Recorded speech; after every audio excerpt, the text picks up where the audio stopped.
Every year, the Capital One Bowl pits one of the best teams from the SEC against one of the best teams from the Big Ten. The Florida Citrus Bowl also hosts the Champs Sports Bowl, the Florida Classic, concerts, shows, and motorsports throughout the year. The stadium feeds our economy in ways you might not expect, but the plan to refurbish it also hit a roadblock city leaders did not see coming. While showing off the city to national and international audiences, the Citrus Bowl also became a source of pride for the local community. Many residents have grown up with the stadium, including some right next door. I came here as a small boy every year just to watch football games, whether it was Jones High School or whether it was the Tangerine Bowl. We just viewed coming to the Tangerine Bowl Stadium as the thing to do. My memories in the Citrus Bowl go way back from playing Little League football, where they had the championship games.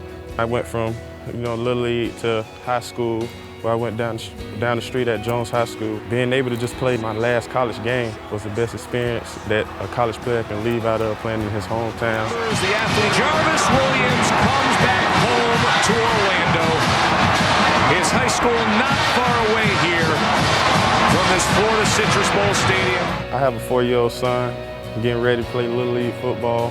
Hopefully be able to come watch him play here. It'll be the best thing ever to me. As the Citrus Bowl aged, it has struggled to compete with more modern venues that were built in Tampa, Miami, Jacksonville, Charlotte, Nashville, Houston, and Dallas. Economic studies suggested a competitive facility in Orlando would generate more than $200 million annually and support thousands of local jobs. In 2007, local officials committed $175 million to renovate the stadium, utilizing a design that kept some of the newer structures from the current stadium but replaced the aged, unusable parts.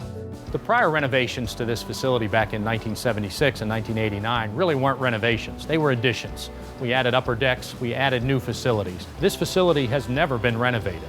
Parts of this stadium are more than 70 years old. We've already got sort of a mixture of materials that don't move the same when they expand and contract. I mean, there weren't materials that were specified incorrectly. They were the materials of the day. They worked fine in the day.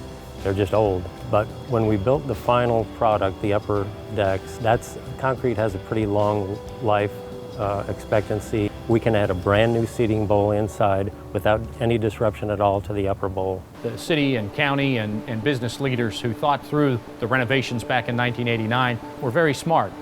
And they provided us with an opportunity today to have a brand new stadium at a very financially feasible price.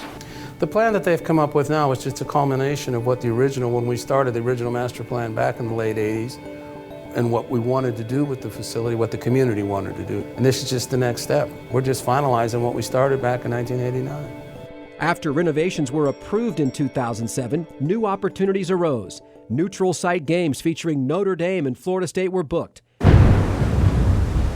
But as Central Florida tourism dropped, so did the funding source for those renovation plans. As of this date, major renovations have yet to begin, and that delay has come at a very high price. Orlando lost out on some of those previously promised marquee events that could have meant tens of millions of dollars and even jobs. Coming up, we'll show you what it will cost to give the Florida Citrus Bowl a makeover, how and when the city could get the money to do it, and the payoff for sports fans and the Central Florida economy.